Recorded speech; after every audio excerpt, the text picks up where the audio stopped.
تو پہلی بات تو یہ ہے کہ مطلب کوئی فیتا رکھ کے تو کوئی چل نہیں رہا ہوتا، لائٹ سٹائل میں بھی کوئی نہ کوئی بات ہو جاتی ہے. پتہ نہیں انہوں نے کس موڈ میں، کس ٹون میں، کس موقع کے اوپر یہ والی بات کہی، اللہ بہتر جانتا ہے. یہ تو باجوہ صاحب ہی بتائیں گے یا D G S P R صاحب بتائیں گے. اب تو مجھے لگتا ہے کہ D G S P R صاحب کو اب آ کے اس کے اوپر کچھ نہ کچھ کہنا پڑے گا کہ یار کہ یہ کیا، یا پھر مجھے نہیں پتا. میں مطلب اس سے زیادہ نہ سوچنا چاہتا ہوں اور نہ اس سے زیادہ کچھ کہنا چاہتا ہوں. تو ایک تو بات یہ ہوئی کہ انہوں نے کہا کہ کل D G S P R صاحب جو فرما رہے تھے کہ ہم سیاست میں ملوث نہیں ہیں، وہ ان کا یہ بیان درست نہیں ہے، حقیقت پر مبنی نہیں ہے، سچ نہیں ہے. یہ انہوں نے بڑی کامیابی کے ساتھ ایک بڑے جلسے میں بتا دیا. اور وہ بڑے جلسے سے متعلق اور وہ جو جرنیلوں کے متعلق بھرا جلسہ اور جرنیل وہ جو کہتے ہیں، میں اپنی زبان پر وہ الفاظ جو ہیں وہ بڑے تھرڈ کلاس ہیں، نہیں لانا چاہتا. یہ آپ جائیں کہ اور عمران خان اباؤٹ جرنلز یہ اس طرح کر کے سرچ کریں، آپ کو یوٹیوب کے اوپر عمران خان صاحب کی ایک کارنر میٹنگ کسی ڈرائنگ روم میں بیٹھ کے کچھ پولیٹیکل ورکروں، اپنے ورکروں کے ساتھ وہ گفتگو کر رہے ہیں اور وہ کیا کہہ رہے ہیں یہ آپ سنیں. معافی چاہتا ہوں. پھر اس کے بعد ہوتا یہ ہے کہ وہ کہتے ہیں کہ جی کہ نیوٹرل تو جانور ہوتے ہیں. انہوں نے مذہبی حوالے دیے، قرآن کے حوالے دیے اور اچھائی برائی ریاست مدینہ کے حوالے دیے اور ثابت کیا کہ اللہ کا حکم ہے کہ انسان کو اچھائی اور برائی میں تمیز کرنی چاہیے. تو جو اچھائی اور برائی میں تمیز نہیں کر سکتا وہ جانور ہوتا ہے. تو نیوٹرل تو جانور ہوتے ہیں. انہوں نے یہ والی بات کہی اور یہ اس سے کیا ثابت کرنا چاہ رہے ہیں کہ جی کہ یہ باور کرانا چاہ رہے ہیں کہ میرے مخالفین جو ہیں وہ بنیادی طور پر کرپٹ ہیں، چور ہیں، ڈاکو ہیں. اور ان چوروں اور ڈاکوؤں کی حمایت کون کر رہا ہے؟ جنرل باجوہ صاحب کر رہے ہیں.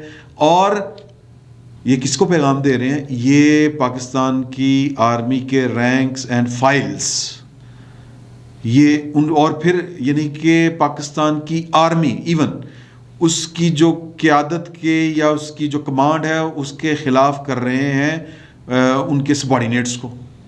اس کے علاوہ کوئی دوسرا مطلب نکلتا ہے؟ اگر اس کے علاوہ آپ کے ذہن میں کوئی اس کی اور کانوٹیشن آتی ہے، کوئی دوسرا مطلب آتا ہے تو پلیز بتائیے. میرا نہیں خیال کہ اس کے علاوہ اس کا کوئی اور دوسرا مطلب بنتا ہے. عمران خان صاحب پاکستان کی فوج کو پتہ نہیں انہوں نے مطلب یہ کہ تھانہ قلعہ گجر سنگھ کی پولیس سمجھ لیا یا وہ کیا کہتے ہیں وہ سول لائنز کا تھانہ سمجھ لیا ہے یا پھر قربان لائن سمجھ لی ہے، کیا سمجھ لیا؟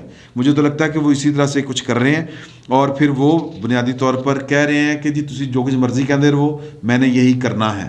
اور وہ کیا کر رہے ہیں یہ بظاہر تو آپ کو لگتا ہے کہ بس انہوں نے ایک تقریر کی ہے، لیکن انہوں نے جو تیر لگایا ہے، جو نشانے پہ رکھا ہے، وہ پاکستان کی فوج کو رکھا ہے. اور یہاں پر میں پھر وہی بات کروں گا کہ بڑے ارمانوں کے ساتھ عمران خان صاحب کو بقول نواز شریف صاحب کے، وہ جو میں کہہ رہا ہوں نواز شریف صاحب ہنس رہے ہوں گے، لوٹ پوٹ ہو رہے ہوں گے. تو وہ کیوں ہو رہے ہوں گے؟ کیونکہ نواز شریف صاحب نے وہ جو کہتے ہیں مطلب ان کو نکالا گیا، وہ کہتے ہیں مجھے کیوں نکالا ہیں جی. اور پھر بینظیر بھٹو نے بس ایک آج تک جو شکوے کا تھا نا جملہ، وہ تھا کہ دے پلینگ گیمز. ٹھیک ہے جی کہ یہ کھیل کھیلتے ہیں اور نام نہیں لیا تھا کسی کا. تو بہرحال اور ویسے بھی جنرل باجوہ صاحب کی قسمت ہے کہ اپوزیشن کی طرف سے بھی اور نواز شریف صاحب کی طرف سے بھی مطلب جس کی محبت میں آپ لے کے نے نواز شریف کو فارغ کیا، جس کی محبت میں بقول نواز شریف کے، یہ میں نہیں کہہ رہا، بقول نواز شریف کے، بقول پاکستان مسلم لیگ نون کے، انہوں نے بھی آپ کے نام لیے اوکے جی کہ آپ نے ان کی محبت میں فارغ کیا، نام لیے، نام لے کے کا. اور پھر عمران خان صاحب بھی آپ کے نام لے رہے ہیں. تو میرا خیال ہے کہ یہ چیف آف آرمی سٹاف شاید وہ پہلے ہیں جو حکومت میں بھی نہیں ہیں، ورنہ تو میں 4 جنہوں نے حکومت میں تھے، پرویز مشرف صاحب بلکہ 4-5 تھے، اور ضیاء الحق صاحب اور کیا نام تھا جی ان کا، یحییٰ صاحب، ایوب خان صاحب. تو یہ تو اس طرح سے نہیں ہے اقتدار میں، اس کے باوجود ان کو مطلب کہہ لیں کہ بہت زیادہ ان کا ذکر رہتا ہے. تو اور کیوں رہتا ہے؟ انتخاب غلط تھا ان کا. یہ میرا خیال ان کو سمجھ آ رہی ہوگی، ان کا انتخاب غلط تھا. اور انہوں نے اب میرا خیال ہے کہ اب مطلب وہی بات جو میں کہہ رہا تھا کہ اب کیا کہنا چاہیے اس کے اوپر. نمک پاشی نہیں کرنی چاہیے، لیکن پاکستان کے کسی وزیر اعظم نے پاکستان کی فوج کے ساتھ یوں کر کے اس کو بیچ چوراہوں کے اوپر جو ہے، میں وزیر اعظم کی بات کر رہا ہوں، وزیر اعظم کی کرسی سے اترنے کے بعد بھی شاید اس طرح کر کے کسی نے تمسخر نہ اڑایا ہو، اس طرح کر کے ڈسکس نہ کیا ہو جس طرح کر کے عمران خان صاحب کر رہے تھے، کر رہے ہیں اور آگے بھی کریں گے. تو یہ تو رہ گیا عمران خان صاحب کا معاملہ. اب وہ ان کی آنے والے دن جو ہیں وہ کیا ہیں کیا نہیں ہیں. کہتے تو وہ یہی رہے ہیں کہ جی کہ تحریک عدم اعتماد سے ایک دن پہلے ایک لاکھوں کا سمندر ڈی چوک میں ہوگا اور وہ پتہ نہیں کیا کرے گا. بہرحال جو بھی کرنا ہے وہ کریں. اور پھر اس کے علاوہ کہ جی کہ پھر کپتان ایک دفعہ میچ جیت گیا تو پھر اس کے بعد جو چوروں ڈاکوں کے ساتھ کرے گا، وہ بیسکلی آج کا جو خطاب تھا وہ پاکستان کی فوج کے خلاف تھا، اگر میں یا پاکستان کی فوج کی لیڈرشپ کے خلاف تھا. اور اب کچھ لوگ کہتے ہیں کہ جی کہ عمران خان صاحب جو ہیں وہ ایک ڈسپلن فورس کے اندر بھی مطلب کہہ لیں کہ رکھنا ڈالنے کی کوشش کر رہے ہیں. پہلے تو وہ کوشش کی وجہ سے ہی، وہ رکھنا اندازی کی وجہ سے ہی تو 6 اکتوبر والا واقعہ ہوا تھا کہ نوٹیفیکیشن والا. بہرحال تو کچھ لوگ یہ بھی کہتے ہیں کہ عمران صاحب کی لائکنگ ابھی بھی بہت زیادہ ہے بہت سارے حلقوں میں. تو صورت حال خطرناک ہے. اللہ تعالیٰ پاکستان کے حال پر رحم کرے، کیونکہ پاکستان کو ایک مضبوط، پروفیشنل اور یونائٹڈ فورس، جس کو ہم یا کہہ لیں کہ ایک فوج جو ہے، متحد فوج، وہ کسی بھی ملک کے لیے بڑی ضروری ہوتی ہے. اور فوج ہوتی ہی متحد ہے، اور نہ صرف اندر سے متحد ہوتی ہے بلکہ قوم کے ساتھ متحد ہوتی ہے. قوم فوج ایک ہی چیز ہے. فوج قوم کے بغیر نہیں اور قوم فوج کے بغیر نہیں.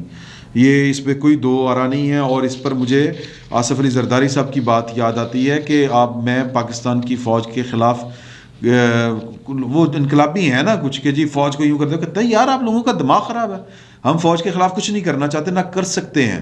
جن ملکوں کی فوج کمزور ہوتی ہے وہ ملک عراق، شام، لیبیا بن جاتے ہیں. تو عمران خان صاحب پتہ نہیں کس کی خدمت کر رہے ہیں کہ وہ، میں کسی پہ کوئی غداری کا الزام نہیں لگانا چاہتا، لیکن انجانے یا اقتدار کی ہوس میں بندہ غلطیاں کر جاتا ہے. مجھے لگتا ہے عمران خان صاحب ایک سنگین غلطی اقتدار کی لالچ میں، اقتدار کی ہوس میں کر رہے ہیں. تو باقی ایک اور ذکر ہے کہ جو ضابطے کی کارروائی سنا ہے کہ شروع ہوئی ہے، ایکسپلینیشن کال جو ہے باز پرس، وہ ان لوگوں کی کر دی گئی ہے جنہوں نے سیاست میں ملوث ہونے کی کوشش کی اور جن کی طرف اشارے مریم اورنگزیب نے بھی کیے تھے اور مولانا فضل الرحمان صاحب نے بھی باز پرس کا قصہ سنایا تھا کہ کسی نے فون شون کرنے کی کوشش کی اپنی ذاتی سطح کے اوپر اور پھر اس کی باز پرس جو ہے وہ ادارے کی سطح کے اوپر ہوئی. تو وہ جو ہے وہ خبر جو ہے اس وقت مارکیٹ میں گردش کر رہی ہے اور کوئی بڑی بات نہیں کہ اس باز پرس کا نتیجہ جو ہے وہ کسی ضابطے کی کارروائی، جس کو ہم ڈسپلنری ایکشن کہتے ہیں، اس کے نتیجے میں نکلے. اور وہ کیا ہو سکتا ہے؟ وہ نوکری سے برخاستگی بھی ہو سکتی ہے، وہ ڈیموشن بھی ہو سکتی ہے، وہ کچھ مطلب کم از کم اس کی جو سزا ہوگی وہ ٹرانسفر کسی ایسی کھڈے لینڈ اس طرح کی بھی ہو سکتی ہے. اللہ بہتر جانتا ہے. تو یہ اس وقت بڑا ماحول گرم ہے اس کے حوالے سے. میں اس پر زیادہ کھل کے بات جان بوجھ کر اس لیے کر رہا ہوں کہ ایک طرف تو عمران خان صاحب پاکستان کی فوج کو پڑے ہوئے ہیں اور ہم بھی جو ہیں وہ اگر ساتھ میں اس طرح کی انفارمیشن شیئر کرنی ہم نے شروع کر دی تو یہ پاکستان کی فوج کے خلاف ہی جائے گی بات. تو جب یہ باز پرس کا نتیجہ کوئی نکلے گا، جب پبلک ہوگی بات، تو پھر اس پر ڈسکس کریں گے. اور لیکن یہ میں آپ کو بتا دوں، پاکستان کی فوج کا یہ کلچر ہے کہ وہ ڈسپلنری ایکشن لیتے ضرور ہیں. ڈسپلنری ایکشن ہونا ضرور ہے اور اس معاملے پر بھی ہونا ہے، آج نہیں تو کل. اور اس کا نتیجہ آج سامنے آئے یا کل سامنے آئے، کیونکہ بہت سی چیزیں پبلک نہیں کی جاتی لیکن یہ سامنے آ جائے گا. تو آخری بات، نواز شریف صاحب کی علیم خان صاحب کے ساتھ ملاقات ہو گئی ہے یا علیم خان صاحب نے نواز شریف صاحب کے ساتھ ملاقات کر لی ہے. ادھر سے لندن سے بھی یہ خبریں ہیں، لاہور سے بھی یہ خبریں جو ہیں وہ وصول کرنے والے لوگ ہیں. اور شہزاد بٹ صاحب کا کہنا ہے، ہمارے دوست ہیں، بیورو چیف ہیں GNN کے، اور وہ بڑی پکی خبریں ہوتی ہیں مسلم لیگ نون لندن کے حوالے سے ان کا کہنا ہے کہ ایک میوچل فرینڈ تھا، یہ کلاس فیلو رہے ہیں حسین نواز صاحب اور علیم خان صاحب GC میں گورنمنٹ کالج لاہور میں میری اطلاع کے مطابق، اور ان کا کوئی کامن فرینڈ ہے، اس نے یہ معاملہ کروایا حسین نواز کے ساتھ، ان کی وہ آپس میں گٹ بٹ کروائی اور حسین نواز صاحب نے ابا جی سے ملاقات کروا دی، اور میرا یہ خیال تھا کہ شاید نواز شریف صاحب ان کو کہیں گے کہ بیٹا کوئی نہیں، تمہیں میرے گھر حسین ورگا ہی ہیں تو کوئی نہیں، تیرے نال زیادتی ہوئی ہے تو میں وزیر اعلیٰ بڑھا دینا، لیکن وہ اس طرح کر کے بات نہیں ہوئی۔ ابھی پہلی ملاقات تھی اور شہزاد بٹ صاحب کے بقول نواز شریف صاحب نے ان کو آفر کیا ہے کہ آپ پاکستان مسلم لیگ نون جوائن کریں، اور آپ کو آپ کی حیثیت اور آپ کی کیپیسٹی کے مطابق جو ہے وہ شہباز شریف صاحب کے دائیں بائیں آپ کو کام کرنے کا موقع ملے گا، اور آپ جو ہیں وہ بسم اللہ کریں۔ تو یہ انہوں نے ان کو کہہ دیا کہ تم میرے بچوں کی طرح ہو، حسین نواز کے کلاس فیلو ہو، موسٹ ویلکم۔ تو اب ظاہر ہے کہ علیم خان صاحب کاروباری شخصیت ہیں، عمران خان صاحب کے ساتھ پنگا کر کے وہ بے آسرا تو نہیں نہ رہ سکتے، تو نواز شریف صاحب کی آشیرواد ان کو چاہیے اگر پاکستان میں کاروبار کرنا ہے۔ باقی جہاں پر کاروبار کرنے کے لیے لائنیں سیٹ ہونی چاہیے، وہ علیم خان صاحب کی بڑی سیٹ ہے ملک ریاض صاحب کی طرح، تو ہی از ویل کنیکٹڈ۔ تو بہرحال یہ 2-3 تھیں باتیں، لیکن آخر پر جو ہم بات ختم کریں گے وہ یہ ہے کہ میرے ایک دوست کہہ رہے تھے کہ جی کہ عمران خان صاحب پاکستان کی فوج کو گھسیٹ کے سیاست میں لے کے آ رہے ہیں۔ میں نے یہ کہا ہے کہ میرا یہ خیال ہے کہ عمران خان صاحب پاکستان کی فوج کو سیاست میں نہیں گھسیٹ رہے، وہ پاکستان کی فوج کے خلاف سازش کر رہے ہیں۔ پاکستان کی فوج کا جو رینکس اینڈ فائلز ہے اس میں ان کی تقریر، ان کا نشانہ، وہ مجھے تو یہ لگتا ہے کہ وہ شاید اس میں کوئی پھوٹ ڈلوانے کی کوشش ہے کہ تمہارا صاحب یہ کر رہا ہے اور مطلب چوروں ڈاکوؤں کا ساتھ دے رہا ہے، اور تم لوگوں کو یہ نہیں کرنا چاہیے۔ اس طرح کی مجھے لگتا ہے کہ انہوں نے حرکت کی ہے۔ میں نہیں کہتا وہ کسی کے پیج رول کے اوپر ہیں، وہ جو ڈاکٹر اسرار احمد صاحب اور حکیم سعید صاحب جو باتیں کر گئے ہیں ان پر آپ بالکل یقین نہ کیجیے، لیکن عمران خان صاحب اقتدار کی ہوس میں یہ اتنا کام ضرور کر سکتے ہیں کہ پاکستان کا بیڑا غرق کر جائیں۔ پاکستان کی فوج میں مطلب اتنا آسان نہیں ہے خان صاحب۔ بہرحال وہ سیاست ضرور کر رہے ہیں اگر سازش نہیں کر رہے پاکستان کی فوج کے ساتھ۔ فی الوقت اتنا ہی، بہت بہت شکریہ۔